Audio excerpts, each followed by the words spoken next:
I threw my life away and it was given back to me as a free, clear gift on the 8th day of May, 1991. And ever since that day, I've been walking hand in hand with the Spirit of the universe. There's been some days that it didn't feel like it, but that's just a feeling. I was encouraged not to concentrate on only how I felt, or I would feel my way right out of something that has saved my life. Not only saved my life, but actually gave me one, okay? Do not want to discount your feelings, but please don't concentrate on only how you feel when you first get here. I promise you that. Besides that, what I've discovered is a lot of us, if you're anything like me, you may be wired backwards. I am. See, most people think, act, and feel. They think about doing something, they act on it, and then they feel it. I'm wired backwards. I feel, act, and think.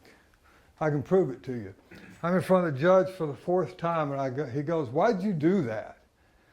I said, "I don't know, I just felt like it." He said, "Well, didn't you think about it?" I said, "That's what I'm doing now."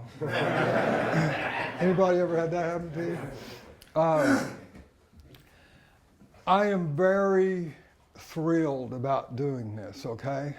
I've been wanting to do this a long time. Because what I have to share with you, I think is paramount, okay? And not getting this message is devastating. It's catastrophic for people who suffer from this illness, okay? And I got to share with you, I get nervous when I do something like this, but what oversees my nervousness is my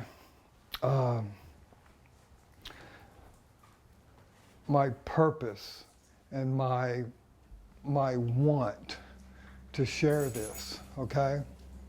Because I have a love affair going on with you guys. I fell in love with you a long time ago, and I have a love affair that continues to grow with you. And it all started from this right here. I've said this 1,000 times, and each time I say it, it gets me. It goes like this. This is why I love you. Because you answered the question that had burned in my soul for years. It's a question you ask yourself, nobody can be around when you ask it. The sun's coming up, blood's running down your arms, and you did it again. And the silence in that room is so loud, it'll bust your eardrums. And it goes like this.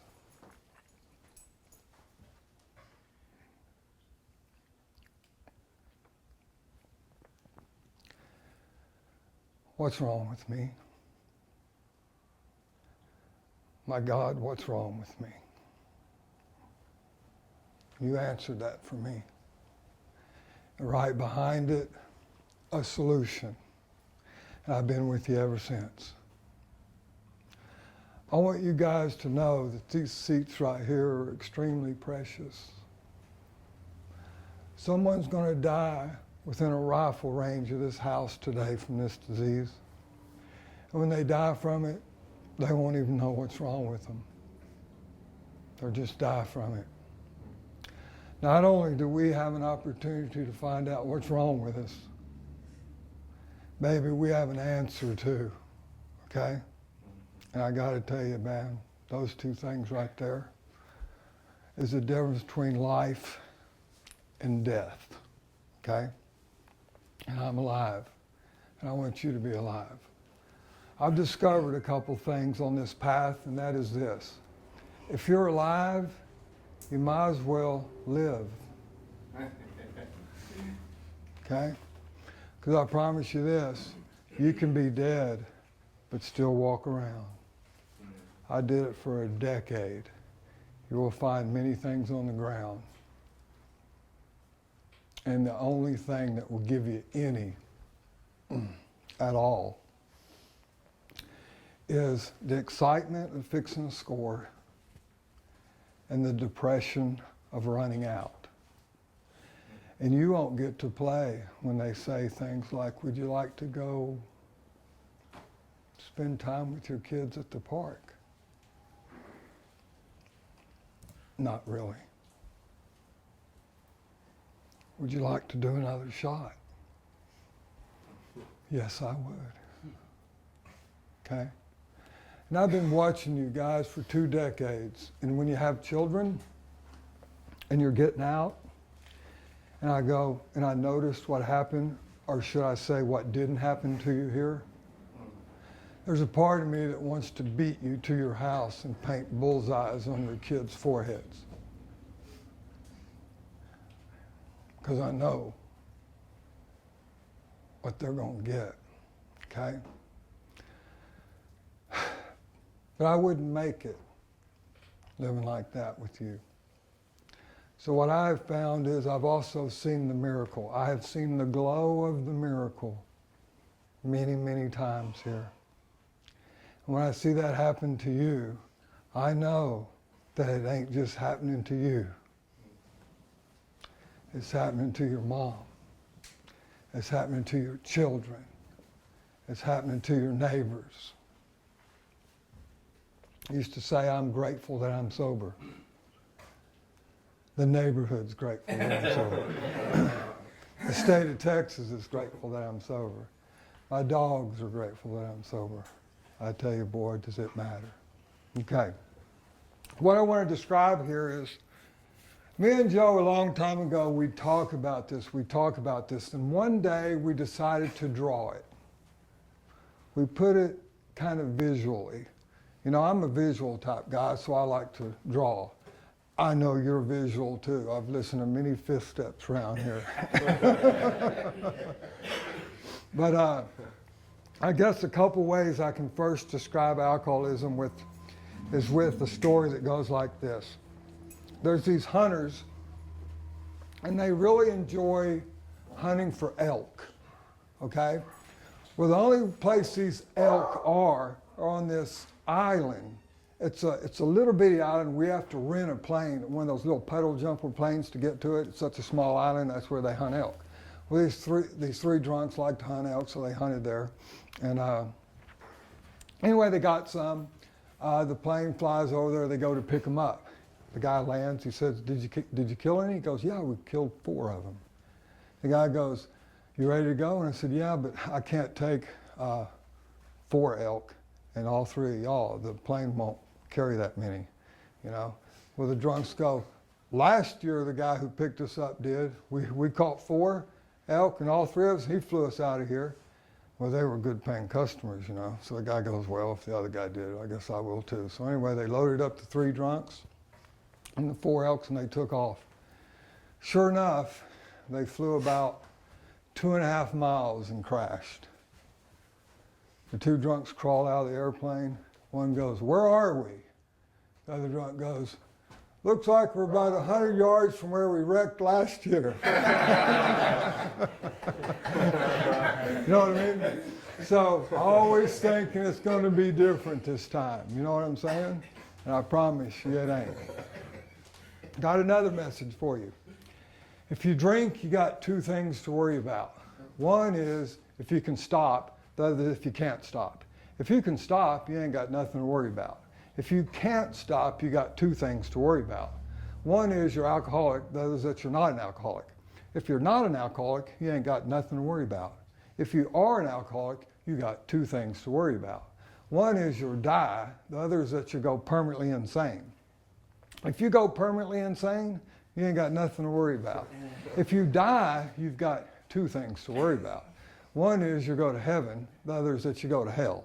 If you go to heaven, you ain't got nothing to worry about. If you go to hell, you've got 1 thing to worry about, and that's where the hell are you going to get another drink? All right, here's why that happens, gentlemen. I want to break this down for you. Now, this is what, I'm going to draw what we call the stick man. Y'all have probably heard about this. We have a saying here, hey, did you break off the stick man to the new guy? Okay? And I tell you why, man, because my experience with this is, please get good with it. I'll be out there, you know, and you hear them in the meetings, they're dying from this disease, okay? Instead of trying to sell share profound things in the meeting, so everybody will think, wow, that sounded great. You get them after the meeting, and you take them into a room, and you let them talk. And then you go, can I share something with you? And they go, some of them go, sure. Yeah. And what I'll do is, I can't tell you how many times this has happened to me. I'll sit there and I'll start doing this with them, okay? And I look up, and tears are running out of their eyes. They got it. Same thing that happened to me happened to them. Oh, man. There's a word in our book called baffled, okay? It's a word in the book. It was a lifestyle for me. But didn't you hate that? Okay, when you walk back in, you know what they're going to say? They're going to say things like, what happened? Man, I hated that. What are you doing? What's wrong with you? Man, I needed multiple choice back then, didn't you? I just hated those, And can you only imagine how they're thinking when we go, I don't know. Really? Well, who does? How long have you been doing that? And you don't know? It's what it says. Truth, strange as it may seem. He has no more idea why he took the first drink than you have. Now, I've been sharing and watching you guys now for over 2 decades. And you'll come in, I'll go, what happened? You'll give me a bunch of reasons, none of which are the truth, okay? Here's the truth. Alcoholism is an illness of the mind, the body, and the spirit, okay? My mind is an obsession, okay? Now, according to our book, the great obsession of an alcoholic is that somehow, someday, he'll be able to control and, not or, he will be able to enjoy it. I will enjoy it. Now, that's 2 problems already. You know what I'm saying? If I enjoy it, I can't control it. If I control it, I don't enjoy it. Let me just give you a little instance on controlling and enjoying. If you can control it, I can't enjoy it. If I enjoy it, I can't control it. Example. I guess this is what it would look like if you controlled your crack use. By the way, anybody ever smoke crack in here? Just a little side note. You should never smoke anything named after a part of your anatomy. Okay? It'll kill you. It's not good for you. That's just a little side note. Anyway, I guess this is what it would look like. You got an 8-ball over there, and you go, I'll be darned, an 8-ball. So you go over there, and you get just a little bit of it, okay? And you get it, you stick it in you, and you go, that was perfect. That's all I needed. I'm going to save the rest for next weekend. Does that happen to you? Okay? Doesn't happen to me either. Now, there was another time when you have a lot of it, and you're over there and you end up flopping around on the floor like a fish. You know what I mean? But there's some left. So I'm okay with it. How about you? You know what I mean? But one of the least favorite things about cocaine, for me anyway, was running out, okay? Now, this mental obsession is designed to do one thing and one thing only. Get me to take, guess how many? One. Just one, baby. Ain't nothing wrong with one. That's its only goal. And I promise you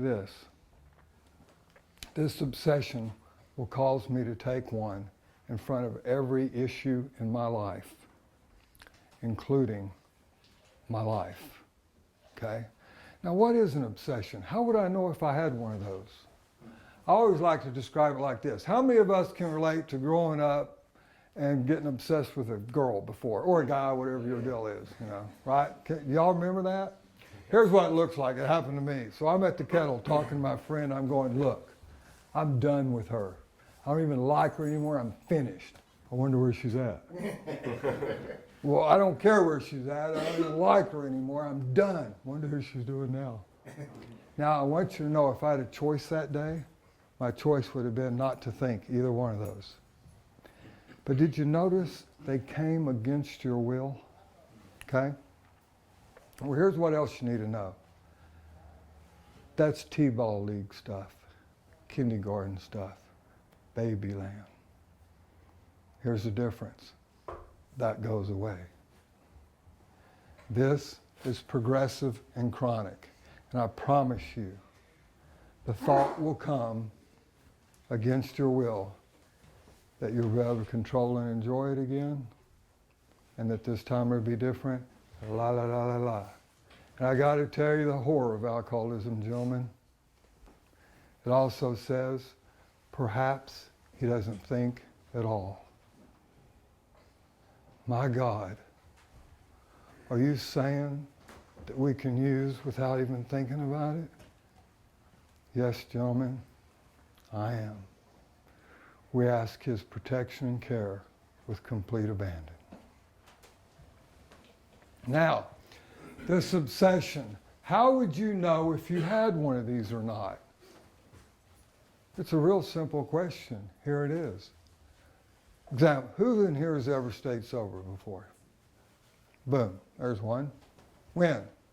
During my stay at a state jail facility. Did you use again? As soon as I got out. Okay, who in here has ever stayed sober before? I did 14 months one time. Did you use again? Yeah.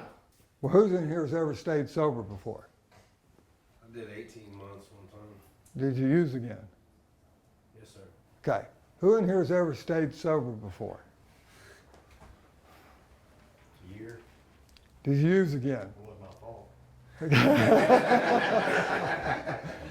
There's my kind of guy right there. All right, here's point being. I did the same thing y'all did because I saw that people in recovery, the ones that were getting well, participated. You know, half of us could have shared in here, but you know, we ain't going to share, right?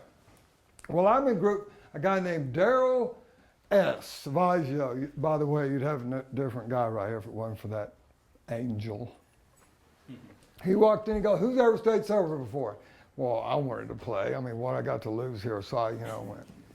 And I gave him some little 2-week instance I had, And how do we do that, by the way? You know what I mean? But I did.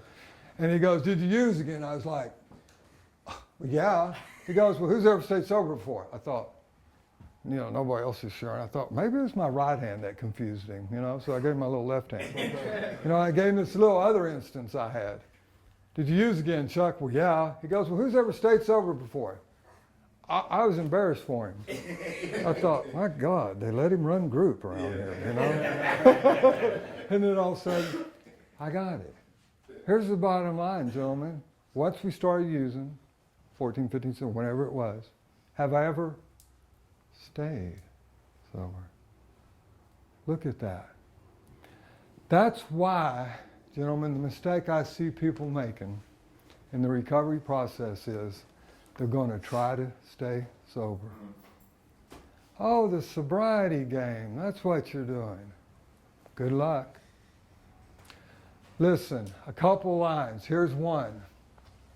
The baffling feature of alcoholism as we know it is the utter inability to leave it alone no matter how great the necessity or the wish. Okay? It can't be done. The most powerful desire to stop drinking is of absolutely no avail. Got a powerful desire to stop drinking? Yes, I do. Sorry. Okay? Gentlemen, we wouldn't wish sobriety on our worst enemy in of itself, by itself.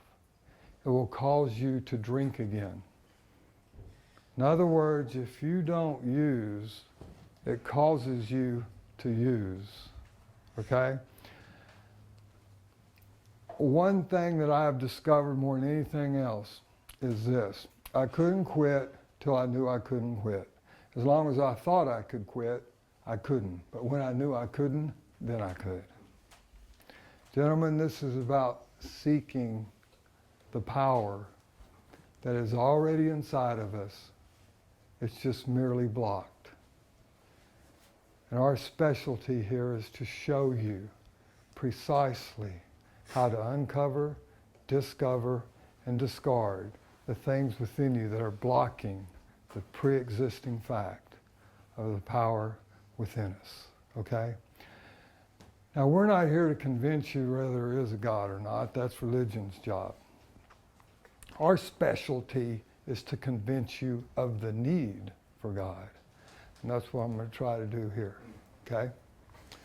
This mental obsession is designed to do one thing only, get me to take one. Just one. Okay? And it will, I promise you. Ask yourself if that's going on with you by however say it's over. Now, well, I also have an illness of the body. It's an allergy. Okay? I'm allergic to it.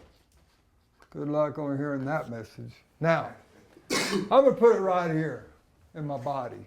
Okay? I'm allergic to it. What do you mean allergic to it? Well, we know what allergies are. Being allergic to something. Anybody in here allergic to anything besides drugs? Pollen. Pollen. How do you know? Makes my nose run. All right, he's allergic to pollen. Here's how you know. When he gets around it, his nose runs. Okay? That's because he's allergic to it. Shellfish.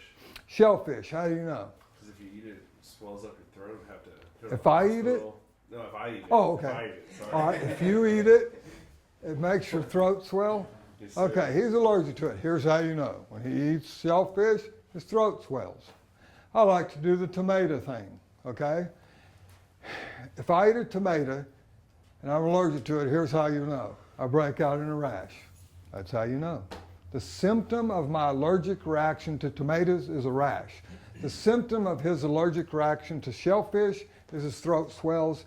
His symptom of allergic to pollen is his nose runs. My God, I remembered all three of those. I'm amazed. But anyway, okay, right? That's the symptom of it. Now, check this out.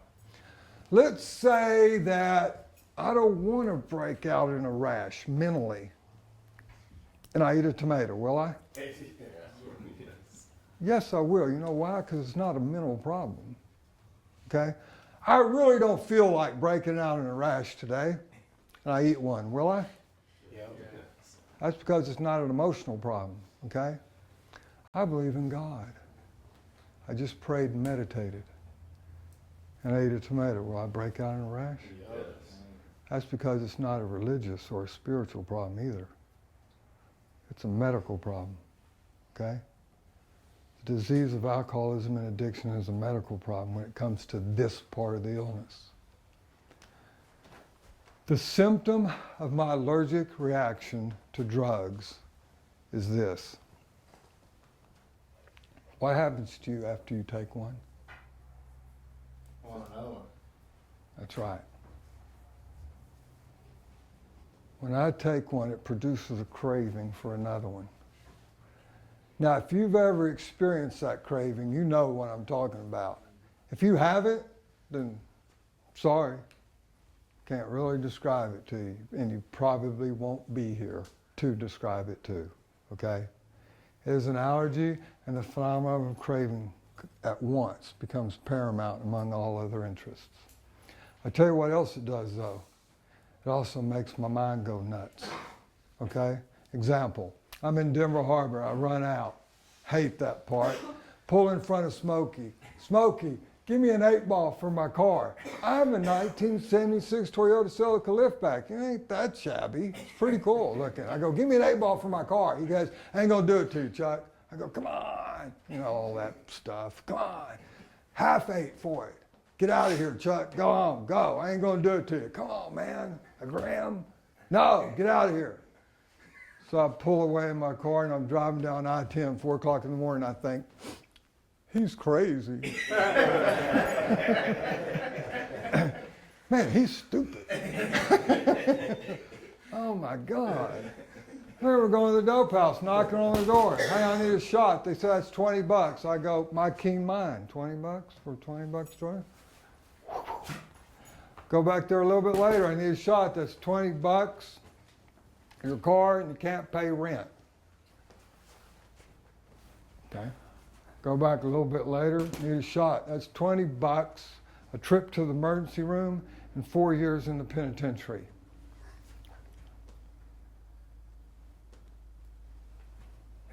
Paid them. Go back a little bit later, need a shot. That's $20 in your life. That's about right. It's about right. I got to tell you guys, I am so grateful that the miracle of recovery has happened for me. Because you know what you're going to give up for the next one? See, I know the answer to that. Here's the answer. Whatever's next. That's what you give up for it. Oh, I'll go around it as often as I can. But whatever's next is what I'll give up for it. Why? Because I've lost the power of choice in drink. Okay? Now, I want to talk to you now about this right here, the Spirit. Just make sure we got this down, though. This is why I can't stay stopped. This craving is why I can't control the amount I take once I start. So I have an allergy that condemns me to go mad, die, or get locked up, carrying around with it a mind so obsessed with it that it keeps feeding it to it. Or my other favorite way to describe it, I got an allergy that condemns me to go mad, die, or get locked up, carrying around with it a mind so lonely it won't let it go there by itself. Hey, wait for me. I remember a guy, he comes in and he goes, hey man, I was smoking crack 6 months without my wife knowing. I put on my little counseling cap and thought, he's got more than a crack problem. He has a intimacy problem with his wife. I promise you, if you can smoke crack for 6 months without your wife knowing it, you have intimacy problem. Okay? You're not sharing enough with each other. All right? I thought he's crazy. And then I thought, wait a minute. That's what I've done for years. For years, I've tried to use without my allergy knowing. Yeah. Anyway, I think that's funny. Okay. All right. All right. I want to describe to you why not drinking will not treat our alcoholism. Please don't play the sobriety game. Let's play the recovery game. Okay? Huge difference between sobriety and recovery, okay? I quit using, I tell you, this madness right here, when you set off the craving, you cannot stay drunk 24/7, even in a laboratory. I know I tried it one time. You have to get clean and sober. You know what? I bet God's will is for us to stay sober. I tell you why, because every time you wake up, you are. That's something to think about one day. But when the madness wears off, and it does, can't stay drunk 24/7, okay? I'm sober now. I'm not using. And I promise you, gentlemen, if you ain't used anything in 3 or 4 days, you're as sober as you're ever going to be. Okay? My God, that's when this gets me. I've taught here that I have a spiritual malady. I call it a spiritual tapeworm when I met you. Now, you know what? That's news to me. I didn't know you could be spiritually sick. I thought if you were spiritual, you're okay. I didn't know you could be spiritually sick. Who in here doesn't feel like they're spiritual yet? Just haven't got it yet. You know what I mean? Just, okay. Doesn't feel like he's spiritual yet. Anybody else? Thanks. Being honest. Doesn't feel like he's spiritual yet. Here's what you need to know. You are spiritual. Okay? It's like health. I could go, who in here doesn't have health yet? You know, you can raise your hand, but you got it, baby. Mm-hmm. All right, it may be good, fair, bad, but I can't not have health. Okay? You got a spirit, babe. Was born with it. Okay? you are spiritual. But like me, you may be spiritually sick when I got to you. Okay?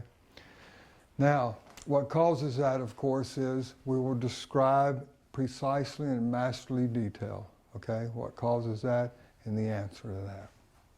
But here's some of the symptoms of being spiritually sick. Restless, irritable,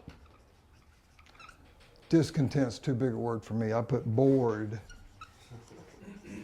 unhappy. See, if you quit drinking, you'll feel better. You'll feel like crap better. This will start in on me. And that's not drinking. Okay? Whatever it is that separates me from that piece of table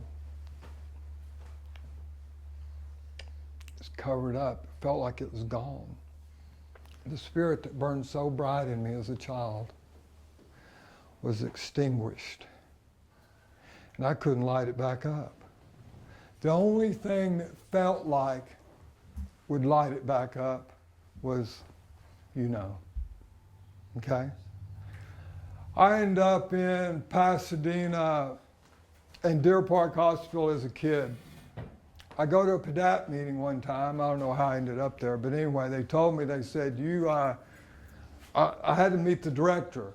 So right before I went there, I quit eating a bunch of mandarins and stuff so I could, tell him what a fine gentleman I am. So I went in there, he said, how you doing? I said, sir, I'm doing fine. And I had a seizure, okay?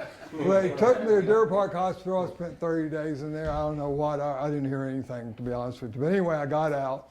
Now I'm in my living room now.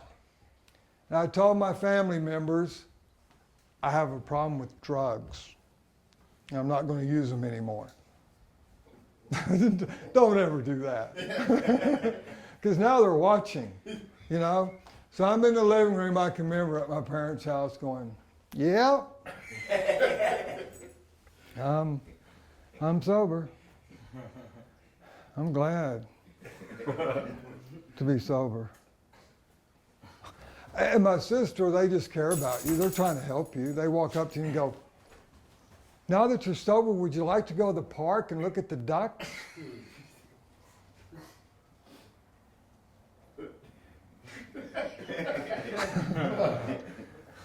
No.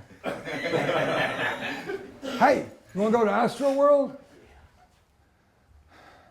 Not really. Hawaii? Nah. And then my friend comes from down the street, knocks on the door. Would you like to go to the ditch, look at crawdads and smoke a joint? I love the ditch.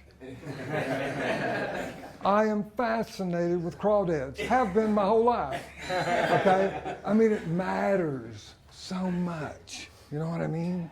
Okay? So please, gentlemen, don't do the sobriety game, okay? Here's what else it describes me. It seemed like all my life, there seemed to be two doors. Cameraman, follow me up. There's two doors, seemed like my whole life. Okay, you know what I'm saying? You're walking down the hall of life. First, it seems like everybody had directions on how to live life but me. You know what I mean? I wasn't going to ask you for them because then you know I didn't have them. Here's one door over here. It's do the right thing, attend school. Yeah, I'm get kind of confused on what those were, but anyway, y'all know what I'm talking about. And on this door, it was excitement, drugs. I don't know what it is about that door, but I just had to open it. And I opened it one day and I went, ooh, this feels, bam! This guy with like a I used to say 2x4, but now I know it's more like a railroad tie, just bam over the head, and I went, holy crap. Did that really happen? Nah, it didn't happen. Open. Bam! I go, holy shit, man, holy crap. Next time. I'm walking back down and but I don't know, it's just, You know, surely it'll be different this time. Open the door. Bam! Now, I don't have the energy to describe how many times that happened to me, but it started getting bad, real bad. My head was on it, right? But there's something about me, I mean, I'm about dead. But I eat a sandwich and take a nap, and I'm back, you know? And I open the door. Again, the guy goes, bam! Eventually, I'm walking down the hallway of life. I can't help it. I'll never forget the day. I opened the door one day, and he wasn't there. This is how sick I am. I went and looked for him. Here I am. Wham! Now, why is that? Well, I got to tell you. For me, I don't ever remember meeting anybody. Apparently, you weren't looking for me and I couldn't find you yet. But I don't remember anybody being by the other door going, see mine? I've been through that door. This one's better. I will show you. I'll take you by the hand. I'll show you what it's like through here. I hadn't met you yet. Well, I got to tell you, that's my game right there, okay? I want to be the man at the door, okay? I want to show you, okay, what this is about, okay? Because it's miraculous, gentlemen. It's miraculous, okay? I heard a stat the other day that like 80% of people in the world go through their life not knowing for sure what God's will is for their life.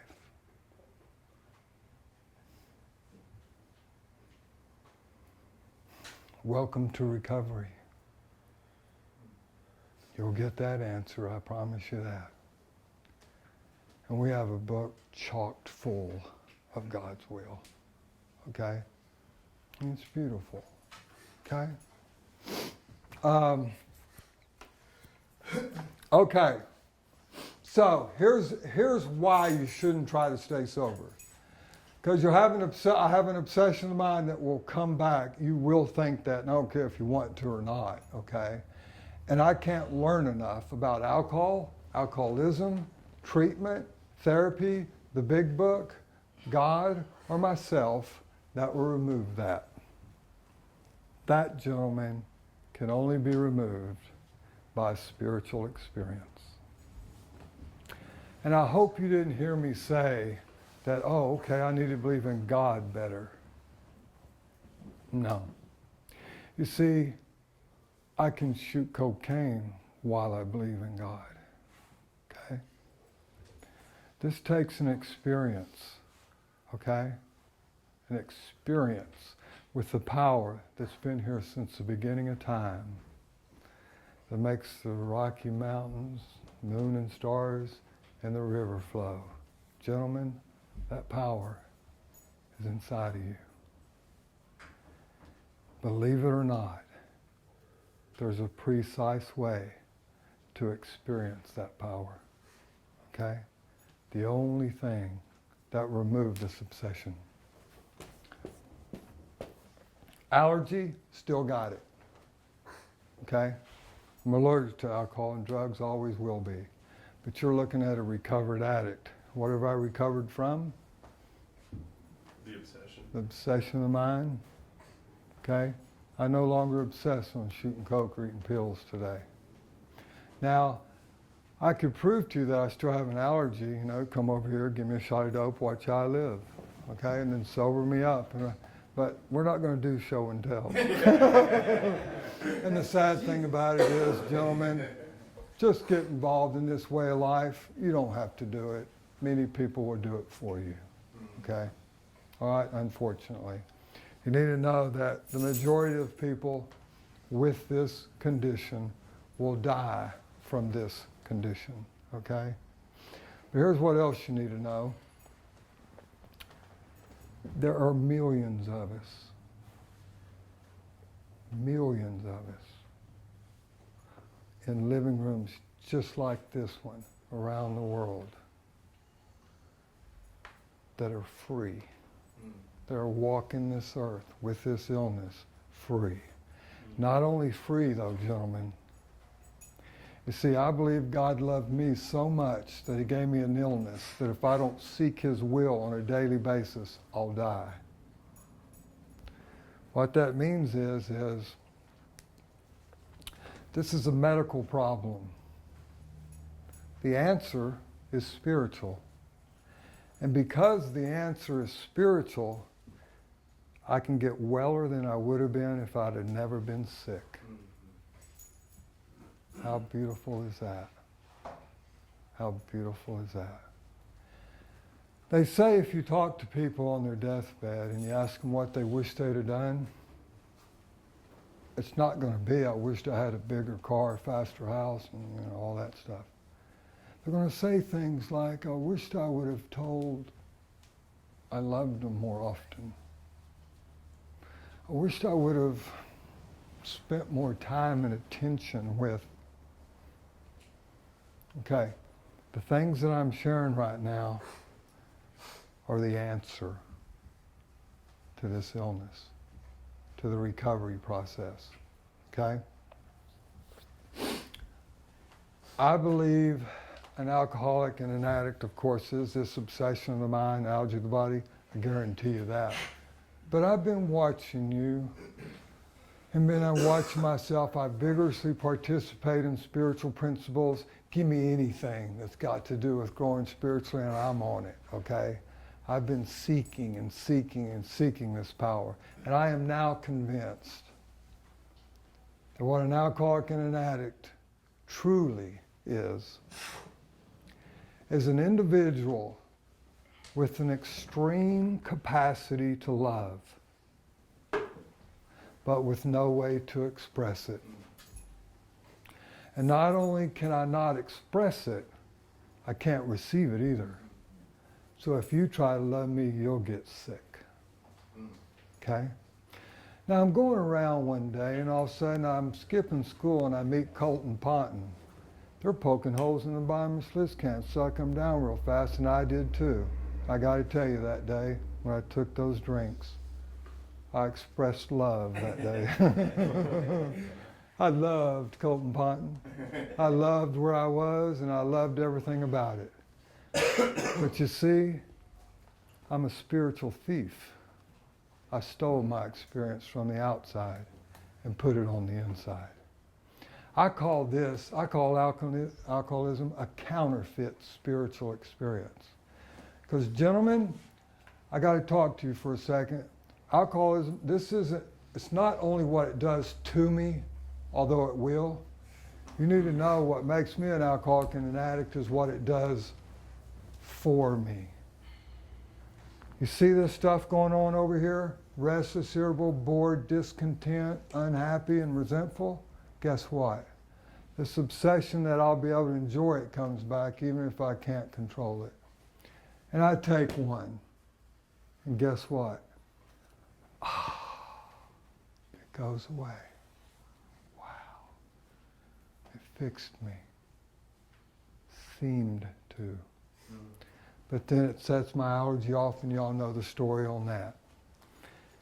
That feeling of seeming to fix me is pursued not up to, but into the gates of insanity and death.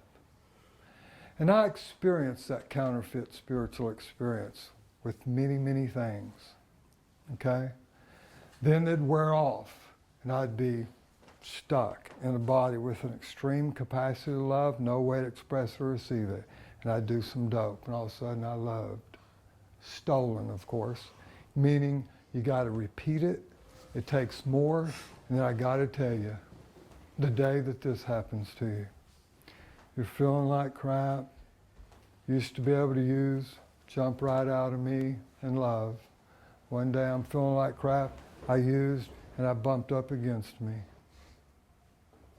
and I'm stuck now. People may have told you that you're dying from using. I'm here to tell you that's not true. I'm not dying from using. I'm using because I'm dying.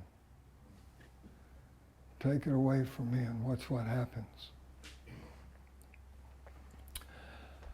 What happened to me was I came in and I experienced a love so profound and so deep from Almighty God that I was able to receive it. They have a name, by the way, for walking around in a body with an extreme capacity to love, but no way to express or receive it. It's called hell. That's what it's called. Well, I made it to you by God's grace. And you loved me so much so that it got in on me. And then a new guy came in after me. I didn't want nothing from him. I just wanted to share with him. I expressed love to him. Here's the bottom line, gentlemen. What this recovery does. I got the hell loved out of me. Here. You loved the hell out of me. That's what happens here. Okay? Real briefly, I want to give you an answer to this, but please know, not using will not help. In fact, if you try to stop drinking, you're trying to do something that's impossible, and the period of time that you pull it off will become unbearable. And you'll either put a gun in your ear, but why would you do that? And you can just use again. Okay? Answer. There's a thing, gentlemen, with the chip that you get that has unity, recovery, and service on it. Okay? Unity is what we're doing now. They call them meetings too, 12-step meetings. Okay? The message nowadays that I hear a lot often is if you make enough of those, you'll be okay. You know what I mean? Make a bunch of them, make 90 meetings in 90 days, and then they say this, breaks my heart. Don't drink no matter what. I hope I've described to you that we drink no matter what. Okay? So they've told the new guy to do two things that are just horrendous. One, don't use no matter what. Asked him to do something that's impossible. And gave me the idea that sitting in meetings is going to help me. Okay? I promise you this, my illness will progress, as I said in the chairs of Alcoholics Anonymous, Cocaine Anonymous, Narcotics Anonymous, pews of churches, couches and chairs of treatment centers. Okay? 1/3 of the solution. Did I say don't make them? I hope you didn't hear that. I'm saying don't only make those. Okay? The fellowship is powerful. You better believe it's powerful, okay? But that in of itself will never keep me here as I am now joined, okay? Because we're going to talk about another power, and that's the power of God. Okay, so we got steps too, the recovery process. That's the steps. Not talking about them, which is my favorite thing to do. Not analyzing them, which is my second favorite thing to do. Not studying them, which is important to do. And the biggest killer of all, agreeing with them. I've seen that kill more alcoholics and addicts than anything else. Here's what you'll go, oh yeah, that's what I need to do. I promise you that'll kill you dead, okay? No, it's understanding what's wrong with me, being willing to believe, make a decision that I don't want what I got anymore, you know what I mean? And I'm going to make a decision to turn my will and life for the care of God. I'm going to do that by holding hands with another gentleman on my knees and saying a prayer. I'm going to write an inventory and see where I'm at fault, okay? I'm going to share all my secrets, become willing to have this power remove the things within me that block me of being useful to Him and my fellows. I'm going to make a list people I've harmed. Walk up to them and go, I got to tell you, this is a beautiful way to live. Walk up to somebody and go, hey, it was me. I didn't mean to, I was sick, but I'm willing to do whatever it takes to make it right. Okay? Talk about freedom there, gentlemen. Freedom. Continue to watch for things, pray, meditate. The steps. What that does is, it will awaken my spirit and remove my obsession. I promise you, you will have an experience with the Spirit. Okay? Millions of us have. Okay? Then I take my awakened spirit out into service, helping others. Our book says lack of power is our dilemma. Okay? Talks about lack of power being my dilemma. Boy, it was mine. In fact, I couldn't even finish a thought by the time I met you, much less finish anything else. But then it starts describing the power. It says the power, which is God. Then it talks about people tapping the power and finding power, peace, happiness, and a sense of direction in their life. The third step even says, you'll feel power flow in. And in the family afterwards, it tells me what to do with it. First, you got to start laughing a lot. And then it says, why shouldn't we laugh? We have recovered and been given the power to help others. There it is. I become a student of that book because I didn't want to bet my life on what was shared in meetings. And as I have studied that book, I haven't found anywhere in there where it says I have the power to help myself. Yet, we've been given the power to help others. And then you'll find in doing so, God provides whatever I need. I got to tell you, gentlemen, that's either true or it isn't true. My prayer is that you will test it, because I'm here to report that it's a fact. Okay?